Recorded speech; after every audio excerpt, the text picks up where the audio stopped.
بسم اللہ الرحمن الرحیم۔ رمضان المبارک کی رات میں سب سے اسپیشل رات شب قدر کی رات ہوگی۔ یہ ایک ایسی رات ہے جو 1000 مہینوں سے بہتر ہے۔ صرف ایک رات کی عبادت 80 سال سے بھی زیادہ کی گئی عبادت کے برابر ہے۔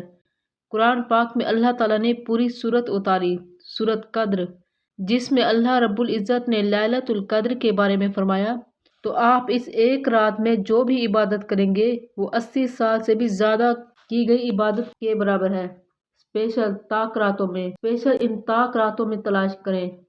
وہ کون سی راتیں ہیں؟ 21، 23، 25، 27 اور 29۔ نبی کریم صلی اللہ علیہ وسلم نے ان راتوں میں خاص دعا فرمائی۔ دعا کیا ہے؟ اللہم انکا عفو تحب العفو فاعف عنی۔ یا اللہ، تو معاف کرنے والا ہے، معاف کرنے کو پسند کرتا ہے، تو مجھے معاف کر دے۔ تو اس رات کی اہمیت جانیں، زیادہ سے زیادہ عبادت کرنے کی کوشش کریں۔